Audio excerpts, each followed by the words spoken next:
all you have is a pot of really hot water. You get to 212 degrees. Now you have live steam. And so this is what's happening inside the policy, is that by that, and much earlier, actually, in fact, by the third policy anniversary, we've created live steam inside of this policy. And the business's objective was to pay that premium for a 20-year time frame. And to get to the 20th year, if we just do some simple math and we tally up how much premium was paid into the policy for 20 years, so we have 200,000 multiplied by 20, that's $4 million that's been paid into the policy in the form of premium. The death benefit grew to $13,717,000. We're going to share the key to unlock the process of insuring key people. I think that, yeah, we'll just use that. That's really good, because we have, this is, recording content. It's been like a really busy summer. It's been a busy fall We're just getting into a busy fall. And so we're super excited to talk about this, because initially the discussion was around key people in companies, but there's also key people in your life personally.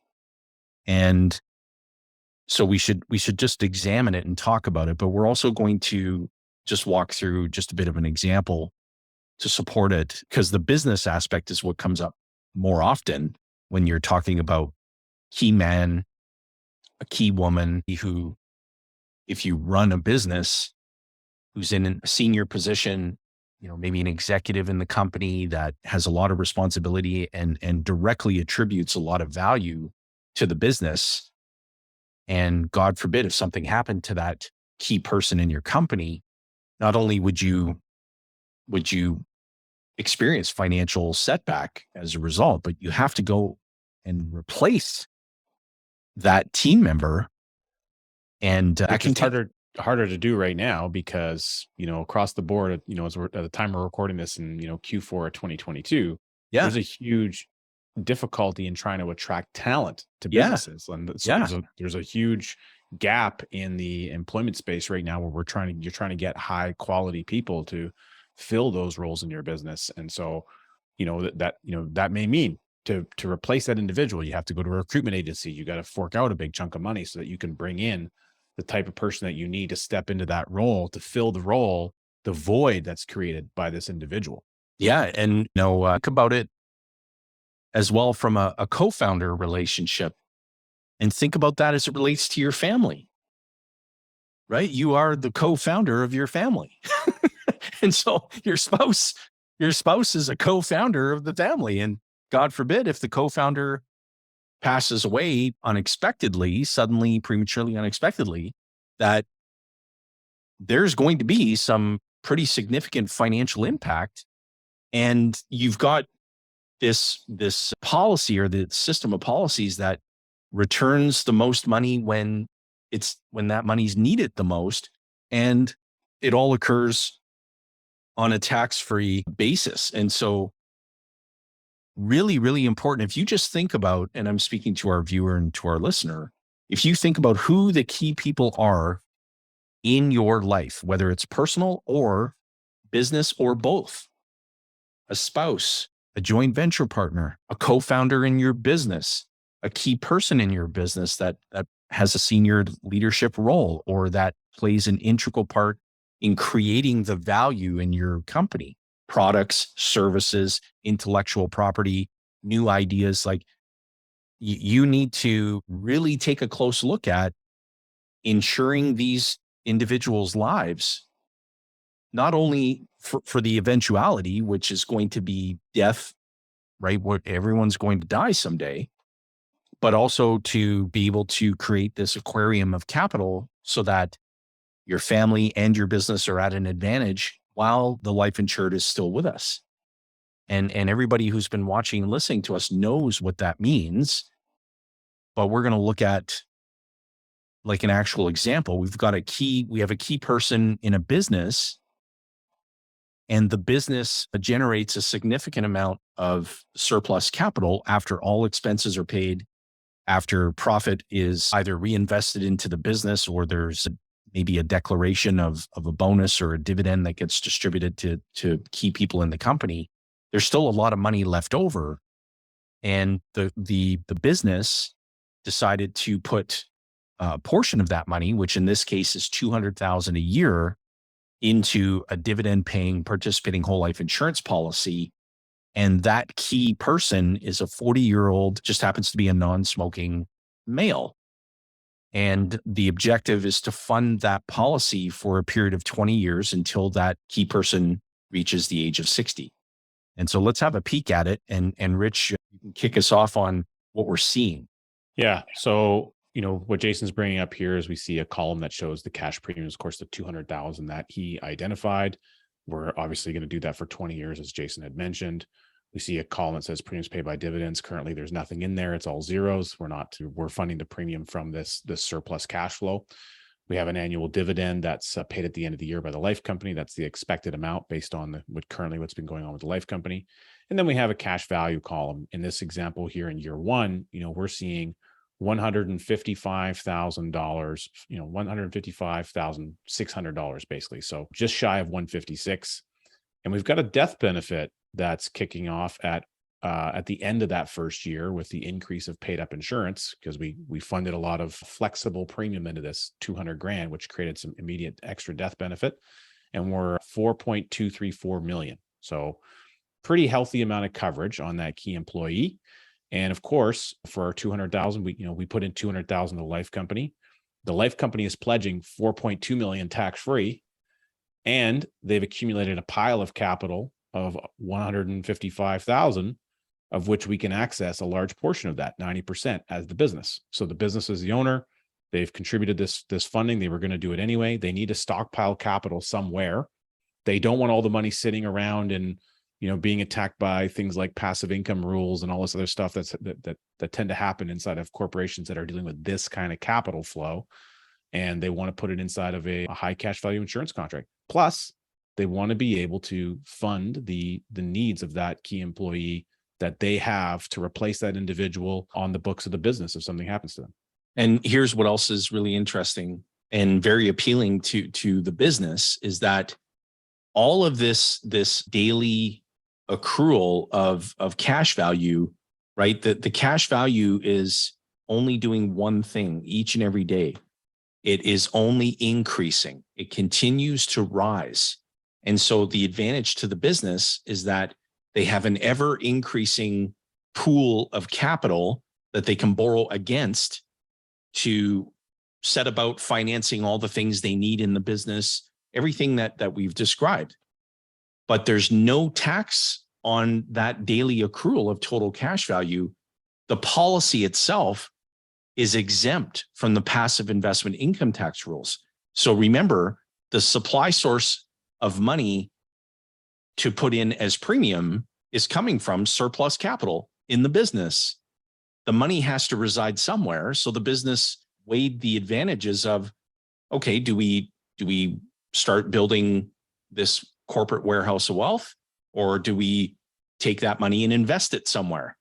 Well, if we invest it somewhere, we're subjecting that taxable gain, we're subjecting that increase in capital to the passive investment income tax rules versus, maybe we take the money and go buy another business or we expand it, whatever that may be. But here's where the business owner grasped it very quickly. Just take a look at the total cash value accumulation at the fifth policy anniversary. And so for our listeners who, we'd encourage you to go to the YouTube channel here to watch this episode. As you can see the screen share, but what we're looking at is 5 years of 200,000. So that's $1 million of deposits. And what Jayson's identifying is in the fifth year, at the end of that fifth year, after receiving the dividend for that year, we're looking at a cash value asset that is 1,010,000. So it's we have basically full liquidity on the asset side. It's cost neutral. Yeah. So the insurance company basically paid the business $10,000 over the last 5 years to own this insurance contract is effectively what's happened. But the corporation maintains liquidity from day one because the corporation's been borrowing against that accumulation. This is just what's piled up. This doesn't describe what the business has actually utilized and what they've been able to achieve with that. And if you look at what Richard just annotated and pointed out here, and we'll describe this for folks who are listening on their podcast platform. So at the end of the second policy anniversary, we have $348,990 of total cash value that is piled up. At the end of the fourth policy anniversary, we have $572,120. If we calculate the difference, you mean the third policy anniversary? Pardon me, the third. Did I say 1 year later? What did I say? So it's between the second year and the third year. Oh, I'm sorry. Yeah, the third, which is quicker. Okay, that's good. And then we take the 572,120. We back out the 348,990. The annual increase in total cash value was 223,130. That was the annual increase from the end of the second policy anniversary until when? Basically 1 year later. 1 year later. So you put in 200,000 in deposits, and the cash value of the policy grew 223,000. So the end result is you put in for every dollar that the business injected into this particular machine, the machine returned $1.12, basically about $1.11. So for every dollar in, $1.11 grew inside of the machine, and you paid not including the death benefit increase. And you paid no tax on that accrual. Remember that. And here's what else is interesting. So the business again recognizes that the surplus capital has to reside somewhere, and the business begins utilizing the ability to borrow against this accumulation to take care of opportunities that track the business down. So the business needs $340,000 to go buy a new piece of equipment. The business does not need to rely upon anyone else's banking system to take care of that financing objective. The business in that third policy year, the business is able to request a policy loan directly from the life insurance company for every dollar that it needs to go and buy that piece of equipment. The $572,120 of total cash value continues rising uninterrupted, and the death benefit continues growing. And the business controls the repayment schedule of that policy loan, and the lien for the loan balance is not on the equipment that the business purchased, it's on the death benefit of the insurance policy. So who's in a position of total and absolute control? And not to mention, if the key person was operating that piece of equipment, and God forbid, something tragic happened, not only will the business not have the loan balance outstanding any longer, but they will have lost a very important person to their company, which is tragic, but it happens. And then there would have been millions of dollars paid in death benefit to the corporation, which gives rise to the capital dividend account, which permits the business to pay out tax-free capital dividends. The business can utilize those proceeds for whatever the business decides to utilize it for. The key here is that the corporation will never pay in to the policy what the insurance company is going to pay out. It's impossible. I say that again just for effect. The business can never pay in what the insurance company is going to pay out. It's impossible. And if we go down, Rich, did you have from year 5 to year 6? Yeah, I just wanted to isolate. So again, from year 5 to year 6, we've added, again, another 200, in the 6th year, we put in 200,000. The increase is 248,000. So the span or the gap of the increase in cash value, it's speeding up. And the reason it's speeding up is because, again, the cash has got to follow the leader, which is the death benefit. As that death benefit keeps launching further and further and further into time, the cash value is just trucking after it. It's got to keep chasing after that death benefit, because the insurance company is contractually obligated to raise those cash values on a daily basis to meet their final obligation at age 100. And so here now you're putting 200 in and you're getting 248 back. I don't know about anyone else listening, but how many bank accounts would you like to have where you could put $200,000 in, and at the end of the year you have an extra 48 grand without any risk? That's really good. And that didn't happen because there was premium that was paid in the 6th year of 200,000. It happened because of all the premium that was paid into the policy since inception, and how that policy gained all of that momentum. And Nelson described that perfectly in his book when he talked about the phenomenon that occurs when you take a pot of water down to seaside, you heat it up to 210 degrees. All you have is a pot of really hot water. You get to 212 degrees. Now you have live steam. And so this is what's happening inside the policy, is that by that, and much earlier, actually, in fact, by the 3rd policy anniversary, we've created live steam inside of this policy. And the business's objective was to pay that premium for a 20-year time frame. And to get to the 20th year, if we just do some simple math and we tally up how much premium was paid into the policy for 20 years, so we have 200,000 multiplied by 20, that's $4 million that's been paid into the policy in the form of premium. The death benefit grew to $13,717,000. So this is a strategy that's creating millions of dollars by utilizing this tool called dividend-paying participating whole life insurance. The cash values cannot go backward. They cannot go backward. So in that 20-year time frame, there's going to be stock market volatility, there's going to be economic volatility, there's going to be political turmoil, there's going to be uncertainties that arise. But yet the total cash values of the policy continue rising daily uninterrupted. And the business is not jeopardizing any liquidity. So the money's not trapped in a vice.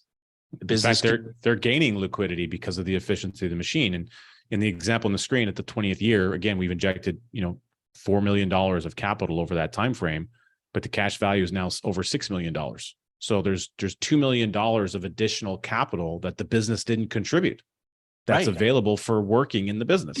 Precisely. And plus the death benefit. I want you to zoom in, Rich, on what happens between year 20 and year 21. So at year 21, the business has not deposited premium, yet the total cash value has increased from $6,056,000 to $6,357,000. So the business has deposited no premium in that 21st year, yet the total cash value is still rising. The reason is that in Canada, the total cash value, which Rich is highlighted here, where you see the $6,357,000, that total cash value must continue growing so that it matches the total death benefit by age 100 of the life that is insured. So Rich, tell me when this key person dies, what age?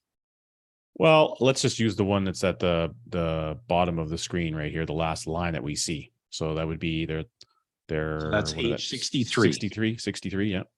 So at age 63, the life insured dies. And let's presume for a moment, Rich, that the corporation had coincidentally took out a policy loan for 90% of the total cash value in the year that the life insured passed away. So how much would the loan balance be today if the company took out the maximum loan amount available? Let's calculate that together. How about we keep the math simple? And it's about 6.2 million, but the death benefit is 14.1. So let's just say they owed 6.1 million. Okay, so they owed $6.1 million. The life insured dies. So 14,105,159 is the total death benefit minus 6.1 million of a loan balance. That's $8,005,159. $8,005,159. How much premium did the corporation put into the policy again? 4 million. 4 million. And then the corporation used 6.1. 6 million, yeah. And then the life insured, sadly and tragically, passed away. The corporation receives a check from the life insurance company for $8,005,159. Mm-hmm. Is there anything stupid about the business owner making the decision to do this? Seems to me like the business is ahead by roughly speaking, about $10 million in the total circumstance of events. Here's what else is interesting. If the life insured is still alive and the life insured, again, a key person in the business just so happened to, co-found the business, the key person says, hey, you know what? I'm going to go ahead and take a step back, work a little bit less, but the company is going to continue to pay me because, I co-created the business and it's part of my, agreement with the company that I'm going to continue to be paid money. Well, now the corporation can utilize this asset and pay that co-founder money until the co-founder dies. And then the corporation's going to get back everything it put into the policy plus everything that it paid the co-founder. So now the business gets all of that asset replenished and the business can carry on and continue to grow. And that's why what's so important to highlight here is that businesses are doing this all the time. And when you think of some of the largest Fortune 500 companies in the world, this is what they do with their executive leadership team because they want to make sure that they're not only taking care of things while the executive is with the company and alive, but replenishing everything that was put in and spent when the executive passes away, whether the executive was with the company or no longer with the company at the time of death. And so that's a key point, Jayson. I want to hone in on that because the insurable interest to get that body insured only needs to be established one time when the policy is issued. Yeah. So people move and change jobs and businesses and they get recruited, they get headhunted, they go to other large companies and et cetera. That happens all the time. But if you've established that insurance contract doesn't go with them and it's not canceled. The business who set it up still owns and controls it. So even though that person may no longer be there with the company, the asset remains. Exactly. And the way that, for this particular example, the way that the policy was actually put together, what we've shown you on the screen is that's not like the policy would be even more efficient than that, right? We didn't bake in the ability to put more accelerated deposit option limit into that contract, but we just wanted to show the viewer and help the listener tune into the fact that money has to reside somewhere. What better place then to have it reside than here? From that place, the corporation is in total control. If this was just a personal contract and the premium was $20,000 a year, or the premium was $100,000 or $50,000 or $60,000, whatever the number is, the more capital you put in, the more capital you get out. You can never pay in what the insurance company is going to pay out. It's impossible. The cash value accumulation cannot go backward. You're paying no tax on the daily accrual of cash value. If you structure things properly, private contract is you're dealing with a mutual life company. So it's a private contract. It's a private company. The advantages are just endless. And so we talked about this earlier on our live StreamYard. The only thing that's boring about the process of becoming your own banker, because all we talked about was a product. That's all that we talked about. The unseen is what happens off the policy illustration. It's everything that the company was able to achieve, everything that they were able to finance, everything that they were able to control. And the only thing that's boring about becoming your own banker is that it always works. The only thing that's boring about it. But yet we talked about as, human beings want that stimulant. They want that stimulant of the rush. I put money into an investment. Look at the gain I triggered. But you know what? This doesn't require any of your time, your talent, or your energy. All you've got to do is fund it. And you've got all your time, all your talent, all your energy to go and do things that fascinate you and energize you. And the insurance company itself is going to administer that contract. The insurance company is going to grow capital to honor and fulfill all of those contractual guarantees that they're legally bound to fulfill. And they've gotten pretty darn good at it over the last 177 years in this country. So again, where else do I want my capital to reside? Well, and not to expand on the whole example, but just to give people some context, we talked a lot about a business in this example, but we have a lot of real estate investors, and a lot of times people are doing real estate that you usually start off on your own with your own capital resources. You end up tapping out your ability to qualify, tapping out your own personal down payment resources, et cetera. And so then you're starting to look for other money, OPM, other people's money. It's either a third party bank's money or it's a joint venture partner. So you have to learn how to become a joint venture master and all these kind of things. And so as you look to bring on and take on joint venture partners, well, what you're also doing is there's some risk. That joint venture partner that you've brought on that's now putting the money into your deal, they've got risk in trust of you, of course, but also what if you pass away? If you're the real estate expert, you're managing the real estate deal and then you're gone, how do they get their money back out? What's the circumstance there? So there's another way that you can think about putting people at ease by having insurance and coverage in place just on your own life. Yeah. But let's take that one step further. I have a couple, gentlemen here recently, they're business partners with joint venture real estate. They've purchased roughly about 20 doors in some multifamily units in 2022. Okay. Pretty short time frame, like about 8 months. And they're rapidly growing. They've now tapped a lot of their resources and their qualifying potential. One guy's 42, the other guy's 55. They have different family dynamics. They're both married. They both have kids. They both are on the same mindset about long-term thinking, and they're building a great real estate business. Now they're incorporating the infinite banking concept. They're doing that for two reasons. One, as a buy-sell arrangement. If they want to know that if something happens to one partner, rather than having to sell off all the real estate to raise the money to buy out the other partner's share, in which case all the work wasn't for nothing, but you don't have the real estate left anymore. They're going to have insurance come in and solve that problem so that the family can get covered and taken care of. And the remaining partner can continue on with the real estate business that they put all their energy and effort into. So it solves a major problem. Now, additionally, they have really good positive cash flow. They're going to be having like about $8,500 a month positive cash flow. And they're going to be doing some, a little bit of renovations here to increase cash flow, a variety of things.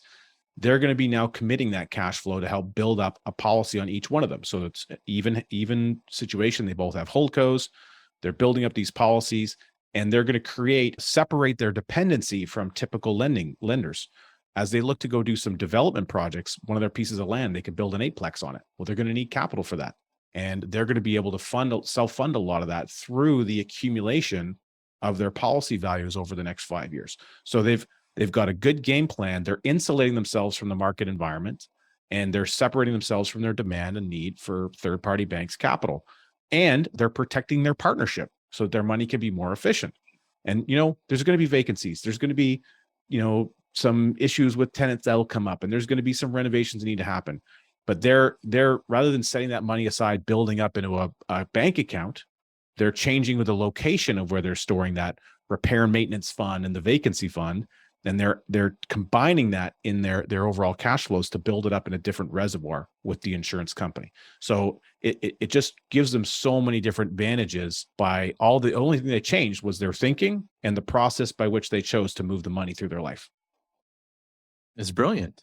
And again, it's a strategy that can be worth millions. It's whatever you want it to be worth. It's whatever you want to engineer it to be worth. And that's what's so amazing about the tool, the product, the process, which you've described, and we have thousands upon thousands of examples of people's implementation of this process. That's everything that happens based on a person's imagination, based on a person's financing needs, based on a person's objectives, how much money they need to achieve those objectives and in what time frame. That's the essence. Recapturing the interest, getting that money flowing back to your own aquarium of capital versus continuing to transfer money away from your family and your business. So if you had a choice, I'd rather have capital flowing back to my own system versus landing on the books of someone else's. You're going to make the obvious choice. You want that flowing back to your own system. And we have so many resources, Rich. Like we've got the 7 steps, we've got Watch IBC, we've got all of these resources for people to take a deeper dive into the concept, to develop a deeper understanding of the problem so that the solution really matters and becomes clear. And that's what we would encourage viewers and listeners to do. Make sure that you're tapping into all those resources, because that's what we built them for. And the playlist that you see coming up on the video, that's for you to continue your journey of learning. So we invite you to just click on the next video, keep watching, keep learning, keep growing. But whether you have a key person or key people in your company, you definitely have key people in your family. Think about who those folks are. Your money has to reside somewhere. Someone has to perform the banking function in your life as it relates to your needs. And if you're not the one controlling that function, you should be, because you're missing out on a pretty amazing opportunity. And you get to shield yourself from all of the factors that are impacting people's lives financially out there across the country right now.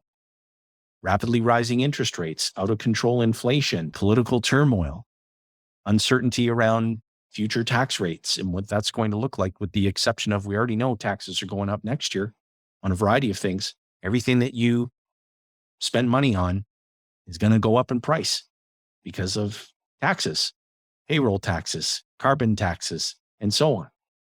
Fuel taxes. The list goes on and on and on. Like, enough is enough. Start the construction process of building your own warehouse of wealth, and start gradually and incrementally filling it up with capital that can never leave your control, that can never stop growing. And then from that very place, go and take care of how you finance the things that you need in life, and control how you finance the things that you need. And this is the only asset on your balance sheet that won't require any of your time, energy, or talent. I never drop the Shure mic because it's a really expensive microphone. It's pretty expensive, yeah. So I just grab a pen and just do that. Okay. All right. There you go. I digress. All right, bud. Thanks, man. That was fun. Okay. All our viewers, listeners, thank you. You're amazing. Keep listening. Keep watching. Make the rest of your week great.